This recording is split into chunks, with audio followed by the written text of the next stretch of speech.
Oi pessoal, bom dia. Começando a falar sobre antiguidade para a Idade Média, ou seja, a passagem do período da Idade Antiga para a Idade Média, tá bom? Então, algumas coisas nós chegamos a falar quando nós falamos de Roma, o final, né, do período romano. Eu já cheguei até a adiantar alguma coisinha, agora nós vamos nos aprofundar mais para chegar nessa questão aí da Idade Média, tá bom? Então eu estou colocando aqui para vocês, do livro de vocês, para se ter uma ideia do que nós estamos conversando. Não vou ler o que está escrito, vou passando, olhando, a gente vai olhando os tópicos e vai conversando sobre eles, tá bom assim? Beleza, vamos nós. Vamos passando aqui para a próxima página. Então a Idade Média, no caso, é um período histórico, né, de cerca de 10 séculos, ou seja, 1000 anos. Então esse período todo começa no século V e vai até o século XV. Vamos ter o período chamado Baixa Idade Média e o período chamado Alta Idade Média. A Alta Idade Média vai do século V ao século X e a Baixa Idade Média do XI ao século XV, tá bom? Então, nas últimas décadas, assim, porém, algumas transformações nos estudos aconteceram porque durante muito tempo o período da Idade Média foi visto como a chamada de Idade das Trevas, porque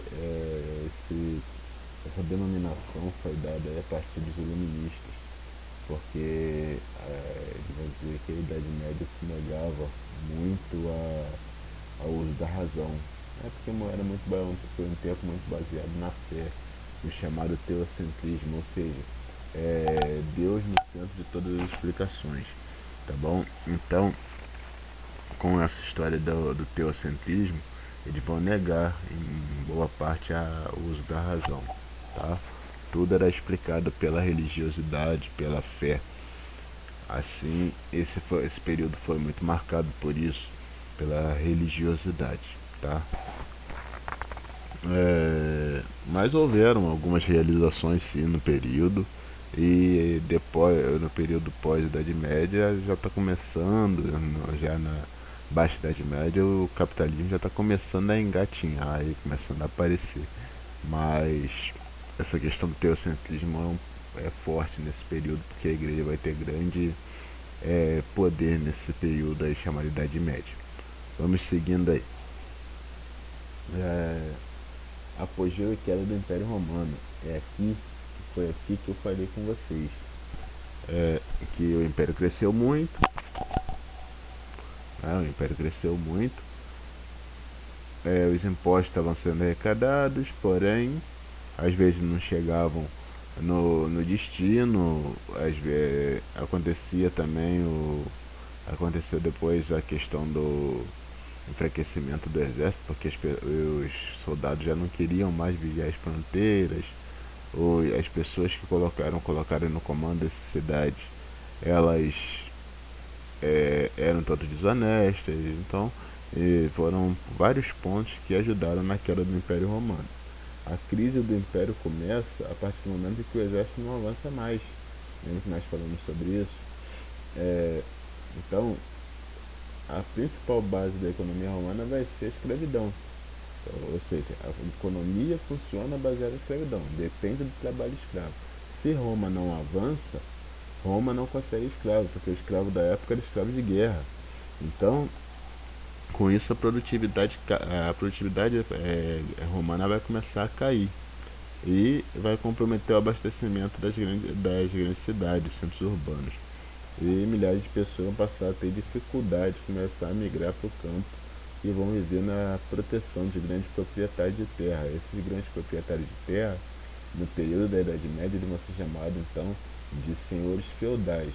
E essas propriedades de terra vão ser chamadas de feudos, tá bom?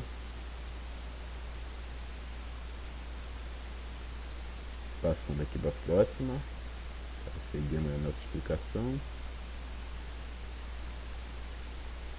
Invasões germânicas. né, como eu havia falado com vocês, germânicos, povos bárbaros, né, esses germânicos eram um dos povos chamados de bárbaros pelos romanos. Por que, que eles chamavam eles de bárbaros? Porque eles não tinham a mesma cultura, não falavam a mesma língua, não tinham a mesma religião. Então, para eles, por ser um povo diferente, eles chamavam de bárbaros. Agora, no sentido pejorativo mesmo, é para inferiorizar os povos vizinhos. Eram alguns desses povos que os romanos iam e invadiam, porque eram povos vizinhos, né? Mas, com o passar do tempo, eles pararam de invadir. E porque o exército já não queria mais fazê-lo. E os imperadores, os governantes, vão começar a fazer acordo com os bárbaros para também ajudar eles a tomar conta das fronteiras. Nessa história eles acabam fazendo com que os bárbaros comecem a entrar em Roma.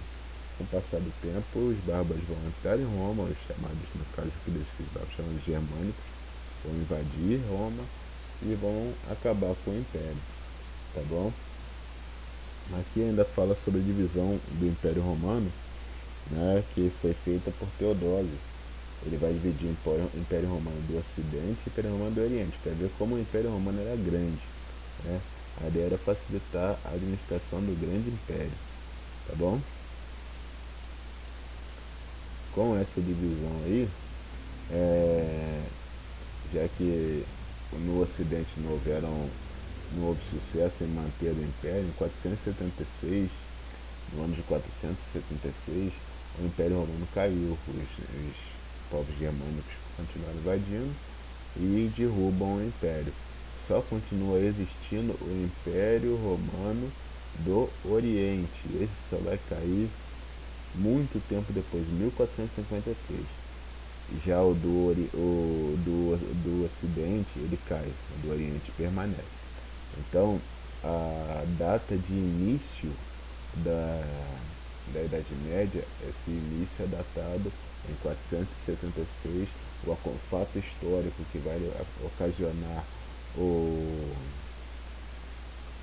o fim da Idade Antiga e o início da Idade Média é a queda do Império Romano do Ocidente, tá bom? Então guardem isso, fato histórico que é, vai limitar aí, que vai marcar como o fim da Idade Antiga e o início da Idade Média é a queda do Império Romano do Ocidente, tá bom? Com as invasões dos povos bárbaros. Passamos aqui então a falar sobre esses tais reinos bárbaros, os germânicos. Não quero falar em geral, né? A organização social desses povos eram patriarcais, ou seja, se reuniam em torno da família e do chefe da família, do homem. Não tinham um poder centralizado, não tinham um rei, tá?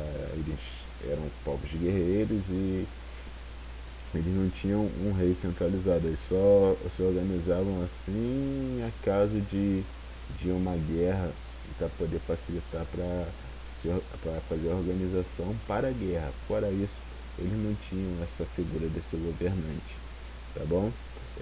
Outro ponto, a vida deles é baseada na questão da fidelidade, tá? O chefe, a esses chefes de família. As leis, eles não tinham leis escritas, um dos pontos que os romanos chamavam ele de bárbaros, porque eles não tinham escrita. Tá? Eles vão passar a se apropriar da escrita romana depois que eles invadem Roma.